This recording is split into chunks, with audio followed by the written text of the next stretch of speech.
Welcome, everybody. My name is Tony Breitbach. I am a faculty member at St. Louis University. I'm also deputy chair of the board for Interprofessional.Global, and I work on the communications team. It's my pleasure to be the moderator for today's Interprofessional.Global Cafe around branding and visual identity. A couple of ground rules. I would encourage you to put your name and your institution and your country into the chat, so we all know who's kind of in the meeting. Also, I would encourage you to ask questions in the chat at any time during the meeting. We will generally answer most of those at the end, but if there are something that could be answered during the meeting, we'll try to do that at the same time too. Today's speakers, we have two speakers today. Gijs Halma he was a marketing intern for Interprofessional.Global last spring, and he developed a branding strategy for us at Interprofessional.Global. He's from the Netherlands. Also, Michael C. Is originally from the Philippines. He currently is at the Zurich University of Applied Sciences in Winterthur, Switzerland, and he's an occupational therapist, and he also helps lead the communications team for Interprofessional.Global. So welcome everyone. Welcome Gijs, welcome Michael. Looking forward to your presentation today. Great. Happy to be here. Well, hello everyone, and yeah, once again, thank you for joining this global cafe on visual identity and branding to advocate IP.ECP. Before I start, let me quickly introduce myself again. So yeah, my name is Gijs. Like Tony said, I'm 21 years old and I'm from the Netherlands. Last June, I graduated with a bachelor's degree in marketing communication as a marketing intern as well, where I did my graduation internship at IPG. And right now I'm pursuing a master degree in sustainable entrepreneurship at the University of Groningen, and I'm working at a marketing agency here in the Netherlands called Bureau Zorgmarketing as a marketer focusing on the social domain and healthcare. So yeah, my part of today's presentation, I will be talking about visual identity and how you as an organization or health professional can use that to advocate IP.ECP. But before I dive more deep into that, I would like to start with a quote. And the quote goes, "Visual identity is the first impression and often the lasting one." And this quote comes from designer and brand strategist Robert Peters. And what he tries to say here, or what he tries to mention, is actually quite essential. Because before we say something or before we try to explain something, the way we present this visually is really important in how someone perceives an idea or a concept. Like many communication elements like colors, pictures, visual elements or infographics, whether it's designed well or not, send signals. And these signals, they make sure on how we perceive a certain concept like IP.ECP or a whole organization and their values. And once an impression is made, it tends to stick. And this is particularly relevant for professionals or organizations working with complex and value-driven topics like IP.ECP. Because IP.ECP can be a lot. It's about relationships, about shared learning, different cultures and professions. And combined, it's very powerful, but it can also be very difficult to explain this to someone who is not familiar with this. So the question is, how do you actually do that? How do you make sure that a complex concept like this, how do you advocate this? Well, visual identity can help with that as part of a bigger communication plan or strategy. And in my part of this presentation today, I will be telling you more about this. I will be telling you about what visual identity is. I will give you some practical examples. And I will also tell you how I created a visual identity as part of a branding and communication strategy for IPG to advocate IP.ECP in a more effective way. So the presentation consists out of a few parts, like I said, first about what visual identity is with an example in practice, and then the visual identity of IPG, which I will highlight, and I will conclude with some takeaways that you might apply in your own organization or as an individual to advocate IP.ECP more effectively. But first, let's start with the basics. So what is visual identity? Well, you can see this as the visual face of an organization, institution, brand, or even an individual or community.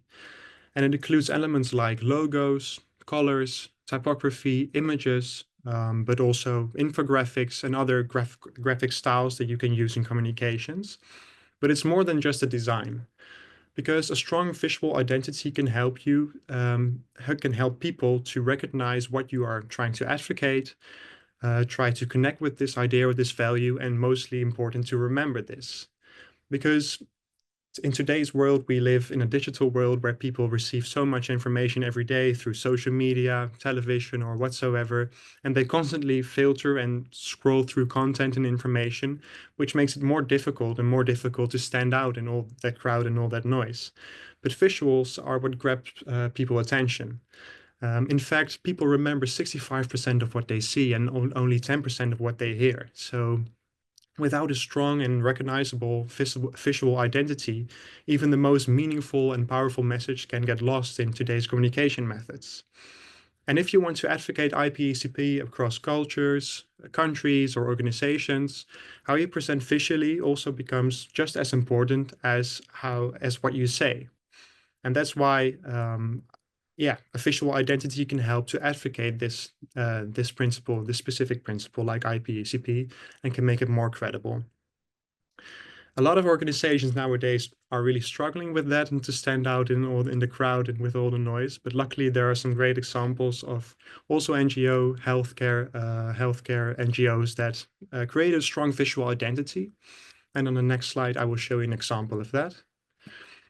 A great example is KWF, and this is a Dutch health NGO, one of the biggest NGOs in the Netherlands when it comes to healthcare. And you can translate this to the Dutch Cancer Society. And their mission is to fight cancer and to improve the quality of life for people who are affected by this. And while their work is very difficult and very emotionally charged, they really communicate their way and their impact and their work in a way that's very accessible for people. And it makes it very consistent and recognizable, because they communicate on various platforms like internet, social media, television as well. And they always use the same kind of design and visual identity principles. As you can see here also on the screen, they always use bold, high contrast colors like red, purple, and pink paired with clean fonts that stand out on your screen, which make the combination of these elements make sure that the message always stand out. And like I said before, they always use recurring design patterns and simple graphic layouts, which create familiarity across all the platforms they use. You don't even have to see their logo or who it's from. You can mostly recognize it's really from them. And alongside their post, they also use statistics, pictures, authentic pictures, emotional phrases to really express an extra sense of urgency, care, and community without needing a long explanation for the work that they're doing. Because sometimes a few pictures or a few quotes can already show a lot of what you're doing. So whether the message is about cancer prevention or personal support or, I don't know, funding research, their visual language always reflects the same voice. It's warm, direct, but also action-oriented. So that's a great example of how you can use a visual identity. And even if you don't speak Dutch, I would recommend to take some looks at this and their examples, because that's the power of visual identity after all. It makes more complex missions and instantly more approachable for people. So like I said before, I interned here at IPG, and as part of my internship, I developed a branding strategy, a visual identity as part of a branding strategy. And I would like to take you through the process of developing this and why I did this and how I actually did this. So at the beginning of my internship, I was approached by IPG with a clear question. They wanted to develop a communication framework or strategy that could help them better express who they are, what they do, and to show why IP/ECP matters. And although IPG had a great mission and a very strong reputation among stakeholders, they felt that their story wasn't always coming across clearly, especially to people who are not part of the network already. And with the communication strategy, they want to show their values more effectively, what they stand for, but also make their contribution to IP-ECP more visible to stakeholders and people outside of the network, and to help stakeholders understand the role of IPG in the landscape of IP-ECP.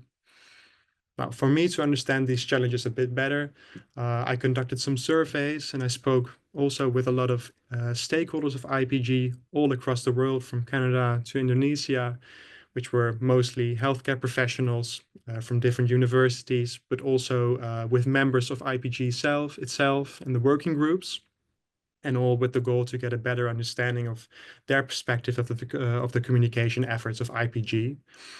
And out of these interviews, a few things came up repeatedly.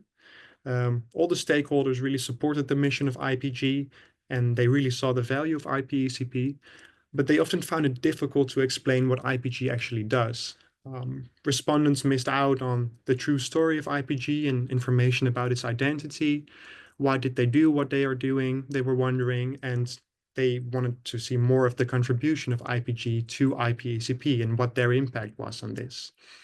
Because the communication about this was often too abstract. And that made it very difficult for healthcare professionals to also connect with IPG and to fully understand its purpose.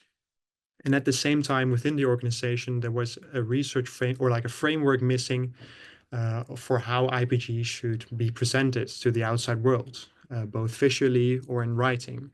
So different teams or members of IPG used different styles and tones and visual design to express themselves to stakeholders or to show what they are working on. But this made actually an inconsistent image, because it made it harder for people to recognize IPG and to understand what they were actually working on. So yeah, to address these challenges, I figured out that we needed to find a solution that could really help identify IPG more clearly, and also to showcase their involvement and their impact on IP-ECP. And whether it was through online social media or offline communication, the goal was to really show this identity to the stakeholders and made it stick with them. And in the end, the solution was to develop a clear visual identity and to embed this in a brand book and communication strategy that the whole organization could use actually to advocate IP-ECP in a consistent way. And you might be wondering now, what is a brand book?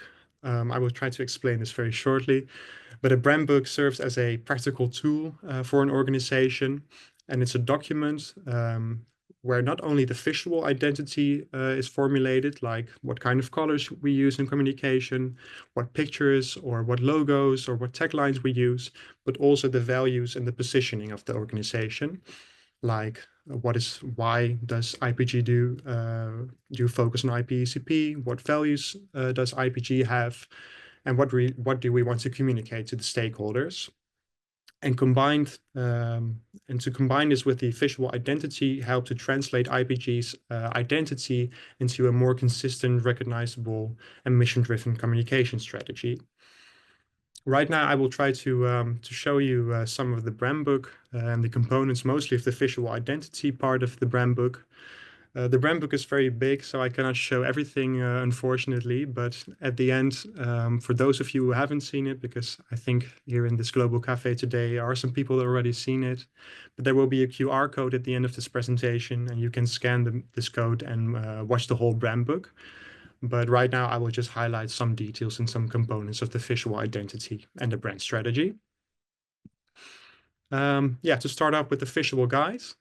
The visual guide includes several components, and one of them is the color specifications. This says something about what kind of colors IPG uses in its communication and what they should represent, because every color also has a representation of psychological meanings. Like you can see here on the screen, the purple should represent diversity and inclusion, but you also have a value of collaboration. And these are the colors being used in the logo or in the communication on social media or websites. And it should make sure that IPG communicates more consistent across different platforms for different stakeholders. Two other components of the visual guide are the typography and the logo, the use of logo and tagline. Yeah, the typography says something about the tone of voice of the organization and what type of tone of voice you want to express to the stakeholders. I will not go too much in detail because you can read this later on as well. But this typography and this font should represent more professionalism and a more clear understanding of IPG. And here you can also see the logo and the tagline. The logo was already there, but as part of the brand strategy, we also created a tagline named Interprofessional Impact Worldwide. And here you can see instructions on how the people of the working groups can use the logos in the communication efforts on social media or elsewhere. Like I said, one of the problems was the inconsistency in the communication efforts by different members of IPG. Many members use different kind of styles and tones and visuals to showcase stakeholders what they were working on. And a big part of a visual identity is also to set some rules and what kind of styles and do's and don'ts you have.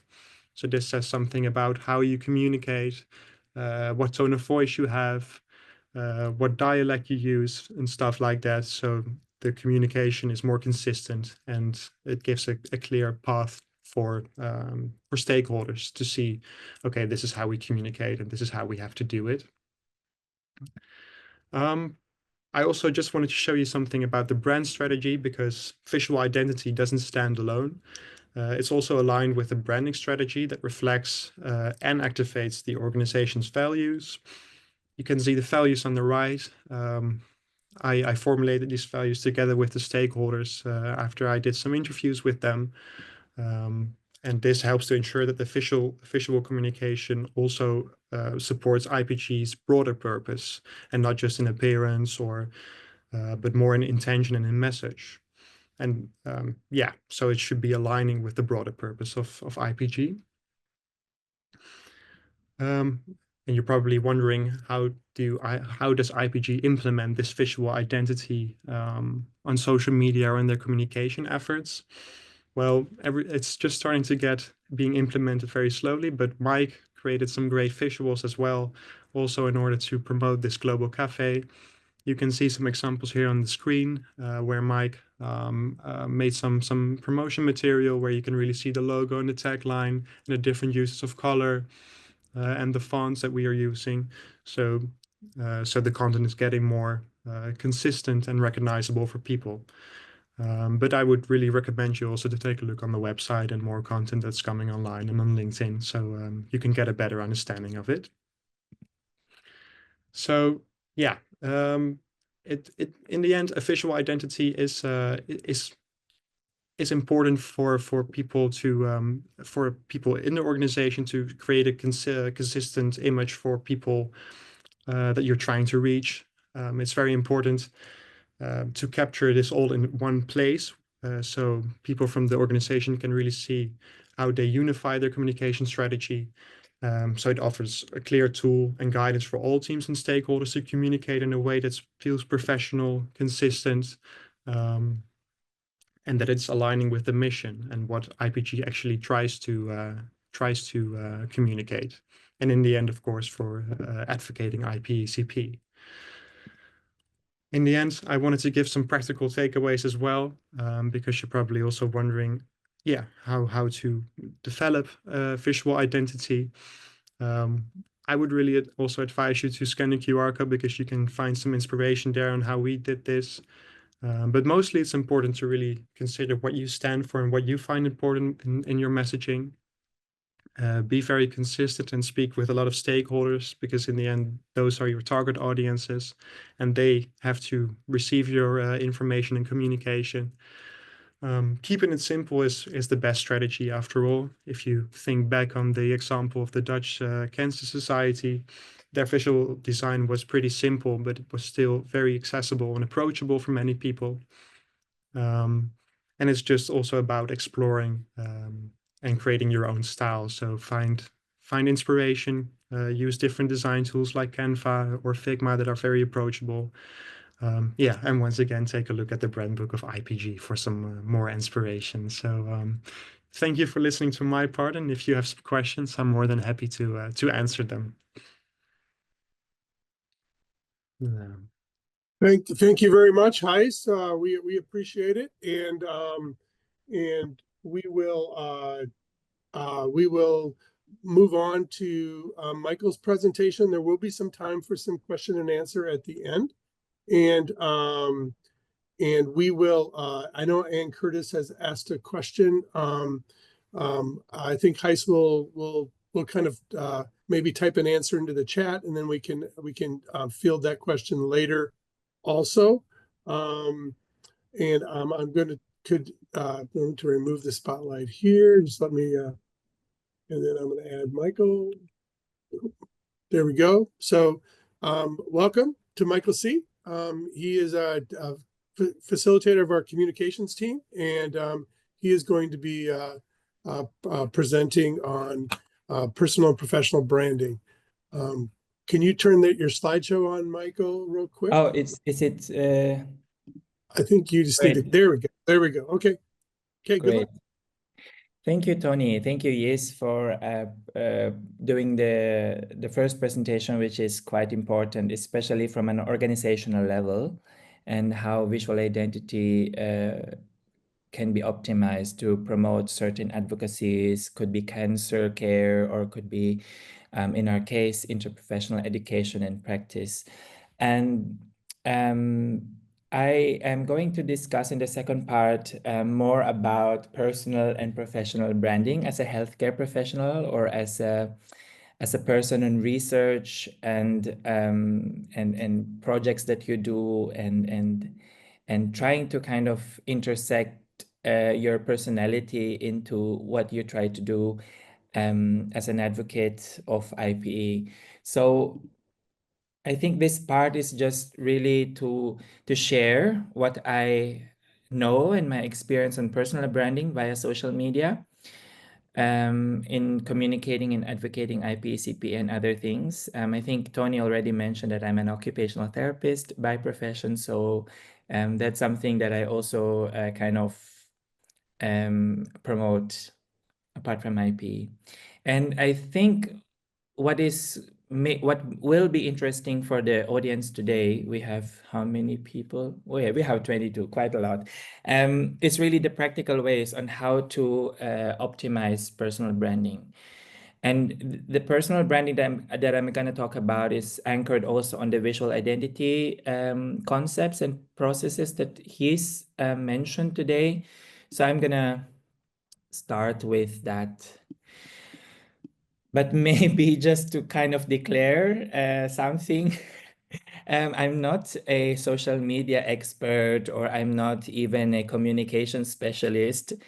I'm just a user of social media for roughly 20 years now. So since Friendster came, or MySpace, if you still remember that 20 years back, I've been like, and I was a teenager, and I've been using it since at that time. So Friendster was was something I used when I was in high school. And I am a researcher, an academic, and an educator who have used the potentials of social media and digital technologies to communicate my ideas, my activities, and my knowledge.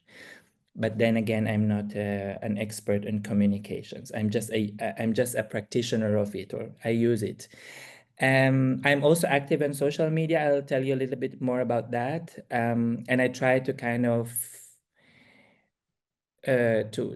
of demonstrate and role model, if you want to call it that way, how academics and how people in practice can actually utilize social media effectively. So I want to start my presentation by talking about my first ever publication. And it was an IPE paper at the Journal of Interprofessional Care. This was based on my master's thesis in health professions education. And I think most of you, or some of you, have already have had your share of first publication experience. But when I published it, of course, I was thrilled. I was so excited, but also frustrated, because I realized that, oh, I'm listed on PubMed. All of a sudden, my name is there. And I realized that, who's gonna read this? Who else aside from me and maybe my supervisor would read this? But I've always been wondering, like, how can I communicate what we did I did this for 2 to 2.5 years, and how do I communicate my hard work, or how do I tell people how important interprofessional education and how therapists should be working together by not just handing them out my 8,500 word academic paper. So I wanted to do something. I didn't know what it was, but social media was already present at the time, but I didn't know how to work it out. So I had to kind of review what communication is, what does it mean?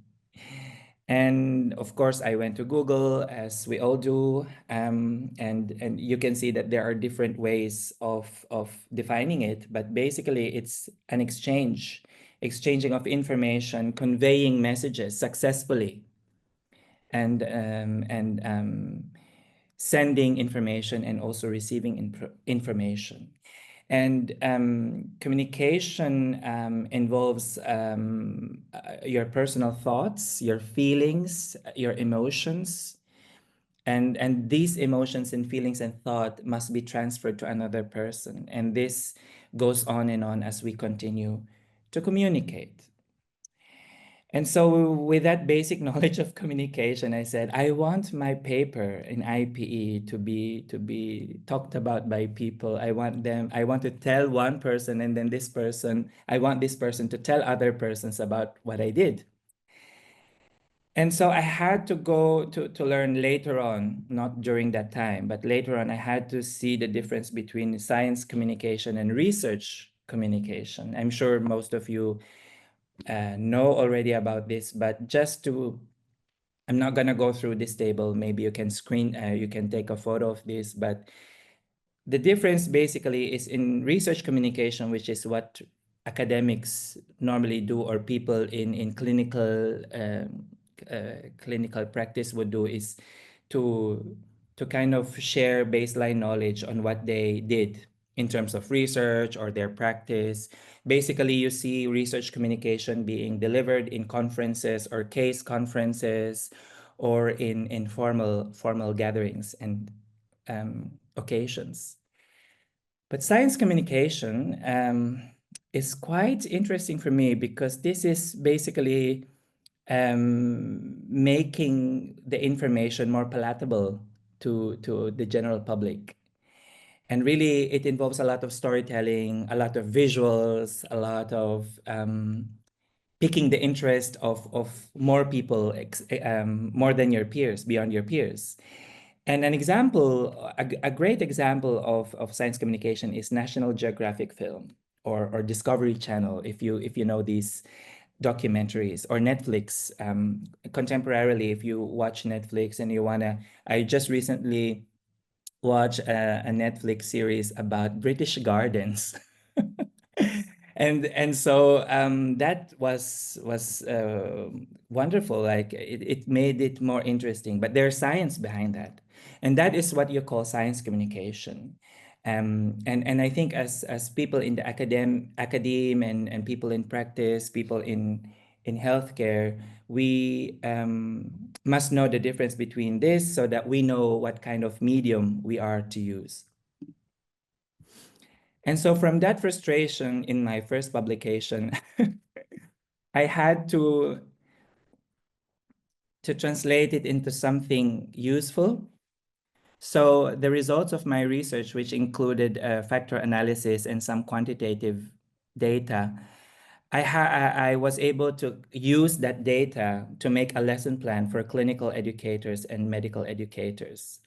And through that, I was able to kind of devise like a 4-step lesson plan in the wards. If you are in a small group, you're doing preceptorship, you're doing some mentoring with students, and you wanted to kind of let them do some team-based work together. So this was the outcome of that. And then, of course, the team protocol, which stands for tell, explain, agree, and move. This was I presented this in an AMEE conference in Finland in 2017, right after I published the work. But this is just how I imagined to better communicate what I did, and also the branding and the colors and these kind of making it more visually appealing. So I kind of printed this out during the conferences, and I made this like a pocket guide, so something foldable, something that you could put on your pocket. I'm imagining how people are dressed in hospitals having pockets, and I had to measure my real uniform in the hospital, and kind of created like a flyer that fits that to make it more appealing. And I printed 100 copies, and those were gone after the conference in AME. And because it was quite interesting for them to see how a research can be translated into something like this, something useful, something appealing visually as well, and really useful for practice. So going back to science communication, there are different forms, and you can see here a list of different ways on how we can use different science communication strategies to advocate for IPECP. And I'm sure some of you might have used or might have been invited in a TEDx talks. I don't know if someone from here, or someone who had a TED Talks about interprofessional education. You have a list here of talking to TV or radio interviews, writing textbooks, doing shows, events, exhibits, and all the other ways of communicating what we're doing in IPE. And I know it takes a lot of time, but I think aside from doing what we do, which is doing research or writing papers and teaching and doing our clinical practice, I think it is important that we think about longitudinally, or in the long run, how we can communicate what we've done to see the impact of interprofessional working towards better health. So I just wanna outline to all of us the different components of personal branding. And I think when you say personal branding, it's like it is your own way of presenting yourself to your peers, to the public, to your organization. And whether you are doing it on your personal capacity or on your professional capacity, we need to think about your identity and core values, why and how you integrate your personal identity and core values into your advocacy. In personal branding, there has to be some personal stories in place, and that personal story needs to be told in a consistent way. Maybe Yis can comment on that later on, and when you tell your story, it has to be very consistent. Visual identity is one of it. I think Yis already mentioned that, and I think it's important that you can consult. If you don't know how to do it, maybe consult someone like Yis who knows this. If you want to kind of develop maybe a website of yours and play with colors and play with icons or symbolisms that you need to use. And that actually leads to translating that into your online presence and digital footprint, which includes using social media. And how do you use this online presence to kind of present your credibility, your expertise, achievements, reputation, unique value proposition? Because I think that's important, not to boast or not to just show off, but really to show your credibility, and that's your backup in your advocacy, in what you're advocating. I think that's very, very important. We will not go through this, but just for you to take a look at the different components of having a personal branding. And I think the result of your personal branding, if you use it effectively, are opportunities, more networks, meaningful networks. I want to emphasize that meaningful networks, career growth, and of course your personal fulfillment. I think in IP, personal fulfillment is very important because I had a meeting with our Singaporean colleagues who are championing IP in Singapore, and we discuss about why are we doing this? Why are we coming up together? And it was, and the word passion was what came up during the meeting. It's a passion work. It's hard work. It's not just hard work, but hard work. So this is important to kind of emphasize in what we do. So the question is, how have I personally intersected communication tools and personal branding to communicate what I have been doing? And these are just some of the lists that I have tried and explored. And so far, I have been enjoying trying to translate and kind of exposing myself through my personal branding to advocate IPE or advocate other things such as my profession, occupational therapy. And of course, I also enjoy it because I also get to know people from outside the profession. And through this communication process and through what I do, I also get to realize that people from outside healthcare can actually help us and support us in our advocacy in IPECP. And that's what we did in IPG with Gijs coming from outside. He became an intern for a year. Was it a year or 1 year? 6 months. 6 months. Yeah, Sorry. it was a spring semester. Yes. 6 months. But we really learned a lot from him, and that helped IPG move forward. So I think that was what also I realized through this process. So I just want to show you like I don't know, this is a mind map of sorts, that from frustration to fruition. So with that frustration, I repeated the process of publishing things and trying to translate it into something palatable, and that led me to kind of go to conferences. And in one of the conferences that I attended, I was interviewed. I was asked if I can do an interview, and that will be posted online on their website. And with these kinds of translating, I get to be invited to do some lectures here locally or outside. I have experience being invited in radio programs and also television programs.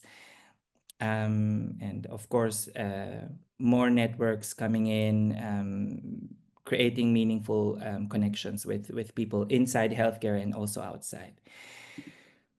And so, so just some examples of personal branding. I just want to show you a screenshot of my personal website. Of course, I have a professional website from my university, but I also decided to come up with my own because this is where I kind of put on all my ideas and all the stuff. This is like an archive of all the stuff that I do beyond my work.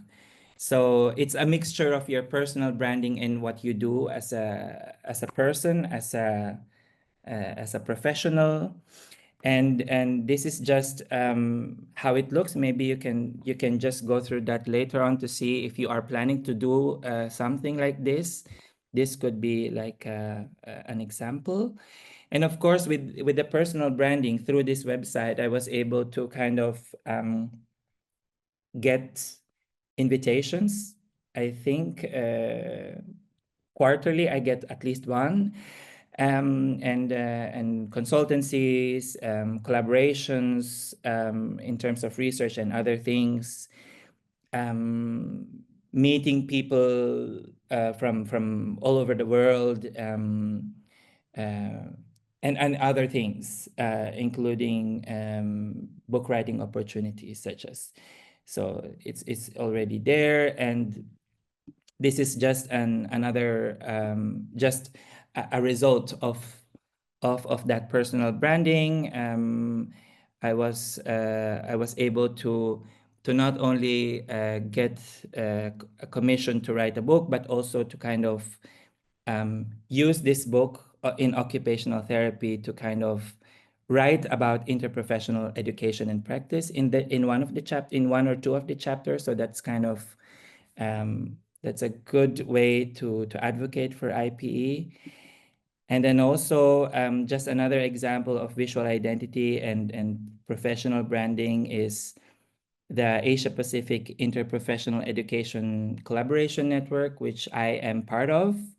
And this network is under the IP.Global, and we followed the principles of visual identity from IPG. We're very inspired by that, and through that we were able to come up with a renewed logo. We had a logo before, and we had to change it this year, and it's as you can see, it's like the overall icon is a lotus flower because it symbolizes Asian traditions and culture. And here are some of the branding explanations of how this came about. You can take a look at that in our website, but this is just some examples of how I personally use branding on a personal capacity and also in the work that I do with organizations. So here's my reference, and I'm happy to kind of throw these questions. Maybe Tony, you can grab these questions and maybe use it in the next couple of minutes for our discussion. So I'm done. Please turn on your microphone, Tony. I couldn't. Yeah. Thank you. Thank Great you. work, Michael and Gijs. That's amazing. I want to add one other comment. So I've had the pleasure of working with both of these outstanding friends and professionals through the communications team and Interprofessional.Global. One concept that we've tried to really instill in our communications team over the last several years is really to be a trusted source. So I think there's a lot of information out there, and especially since a lot of the interprofessional journals and those types of things aren't widely indexed, it's good to have people that are trusted sources that are curating that information a little bit, sharing things out, saying that you may not have seen this. This is something that's interesting. This is something that's interesting going on in Africa. Those types of things like that, and we take a lot of pride and we really are focused as far as the quality of what we share, and feel like almost like I have a duty to share information that's useful and that can help bring people together and that elevates all of our regional networks. So that's another thing that's very unique about Interprofessional.Global is that we're not about the people at the top telling everybody what to do. We're about taking the work that's being done in all of these regional networks and elevating it and bringing a wider awareness to those types of things. So that's part of the magic of these global cafes. People can submit the work they're doing in every corner of the world, and we give them a platform to be able to share that. So does anyone want to ask a question before we kind of get into those other questions? Is there anybody? You just put your hand up and we can call on you at all. So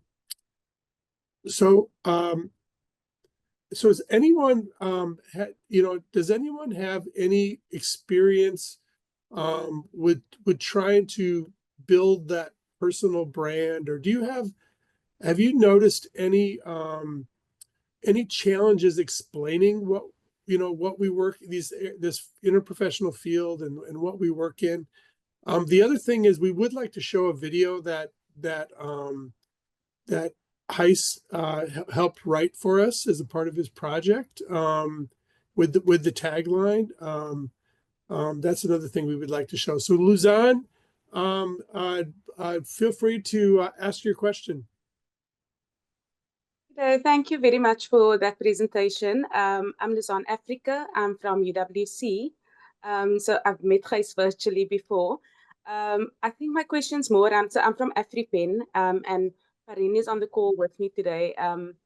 And so we are working extremely hard trying to build and strengthen AfriPen's visual identity. And currently we only have a brand pack. So Gijs, you threw me a little when you came with brand book. Then my mind was blown because I thought we were on par, and then there's another thing. But I just wanted to ask, what would a typical team look like? Because currently it's Gerard, Farin, and myself, and it just feels so overwhelming.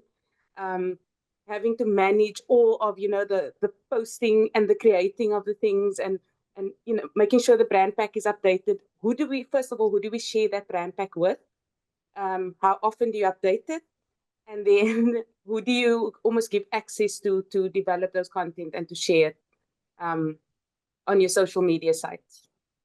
Yeah, well, nice to see you again. And yes, great question. Yeah, that's always a challenge because especially with NGOs, I feel it's difficult indeed because you don't have that many people there around you to keep on pushing content and creating content. What I did in the brand book as well is I created some templates. So there are some ready-to-use templates that you can use for posting um, continuously. What is also helping is to create a content calendar. So here in this way, you can, for instance, plan all your content for, I don't know, 2 weeks to a month. And it just takes some time indeed to create the content, but it doesn't mean you have to create content every day. It's more about being consistent, sharing content throughout this period. So if you post something, I don't know, on social media for 3 times a week, it's just more important that you do that every week than sending 1 week you share 5 posts and then in the other week you don't share anything at all. That's really messing up the algorithm. So I would say planning and creating a content calendar could really do something, and create some existing templates already. And with updating the brand book, that's also a good question. That's difficult to answer. I feel it can take a few years to really update a brand book again. Um, before my internship at IPG, I worked at a marketing agency and we had the same branding style for 3 years. But at one point, there are new people, there's a whole new organization. And I think from that point, that's most of the times where people really change their branding or they try to revise everything, what they already have. So do I answer your questions or did you have more questions for me? I don't remember. Perfect. Thank you so much. Okay, Yeah, I you're can give welcome. a little bit of advice too. We kind of developed, when we first started working as a communications team like 3 years ago, we had these kind of informal roles that, but then we began to formalize them. And one of our keys is we have a WhatsApp group that is really where we get a lot of the work done. But then last year in Winterthur, we met in the partnerships meeting, we really put those roles and that workflow down on paper. So if somebody comes in with an idea, who's the one who develops the graphics? Who's the one who shares it on social media? Who's the one? And we've really done this with these global cafes. We have about 5 different people that all have a role in the global cafe, and it seems to work pretty well. We need to create the invitation on the website and all those types of things. I don't know, Michael, you want to talk a little bit about that? Yeah, I think the question that I got from Lausanne is like, what kind of team do you have to to set up in order for you to sustain this? I think a small team can work. Someone who knows design, I think that's one, and someone who knows a little bit about social media. I think in our case, in IPG, it was Tony who's very much knowing about the algorithms and about the data analytics, and I am the one who keeps the visuals. And I think having a plan, like what you said, having a calendar and just knowing the process, I think having a process who's gonna do which, I think that can help from the beginning. Unless you have the resources to hire a team to do it for you, but at least for IPE networks, we need to kind of maximize our strengths and just identify key people. It could be 3 people in a team working on this, Lausanne. And once you have the process, then I think it's easy. It's gonna be easier. But write it down. Yeah, Write down And your write it process. down. Yeah. it takes a lot of Yes. time to formulate a strategy. I think that's most. But once you have the strategy and you have indeed the process planned, then you can really focus on planning and creating something. But yeah, it takes some time to create a brand book and to get into conversations with other people and stuff like that. Yeah. And I just want to add, I think the key to our communications team is really effective communication. We are so easy to work. I mean, well, I think it's a bias because all of us are into IPE and we know how to communicate. We want to communicate very well and we are very open and so I think that kind of helped. And just being clear with your communication and kind of knowing how to do your conflict management within the communications team, that really helped us move forward. Yeah. Because you got to realize we're across multiple languages. So when we text each other on WhatsApp, there'll be sometimes where one of us will say to the other one saying, I have no idea what you just said. I'm very confused.